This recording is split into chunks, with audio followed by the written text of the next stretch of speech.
Stephen: ایک دوسرے سے کھل کر دو ٹوک بات کرتے ہیں۔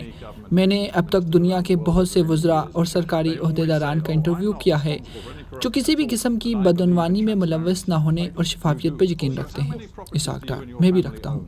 اسٹیفن: آپ کے اور آپ کے خاندان کے پاس کتنی جائیدادیں ہیں؟ اس کا اظہار میں ٹیکس ریٹرنز میں کر چکا ہوں۔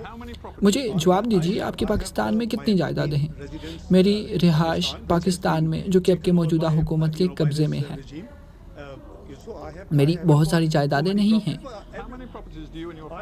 آپ کا خاندان کل کتنی جائیداد کا مالک ہے؟ ایک، صرف ایک، میری اکلوتی رہائش۔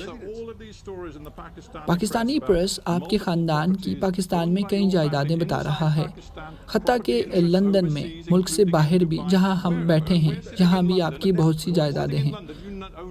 کیا آپ کی کوئی جائیداد نہیں یا آپ کے خاندان کی؟ جی بالکل، ہماری کوئی جائیداد نہیں ہے۔ میرے بیٹے، جو ان کا ایک بنگلہ ہے، وہ 17 سال سے کاروبار کر رہے ہیں۔ تو جب میں نے آپ سے پوچھا تو آپ نے کہا نہیں، اس کا مطلب ہے آپ نے غلط بیانی کی۔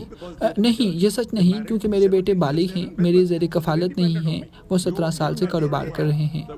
تو نیب آپ کے پورے خاندان کے اثاثوں کے متعلق تحقیق کر رہی تھی۔ مجھے کوئی اعتراض نہیں، ہر بات کا جواب دیا ہے۔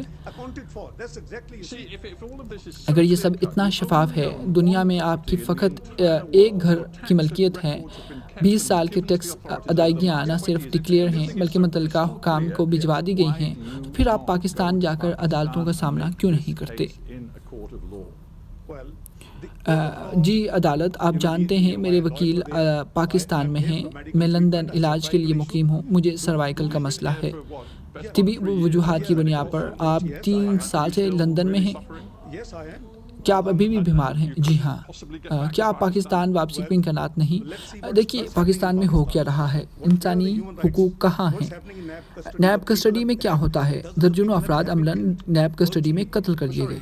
معاف کیجیے، کیا آپ کہتے ہیں کہ نیب لوگوں کو قتل کر رہی ہے؟ جی ہاں، نیب کسٹڈی میں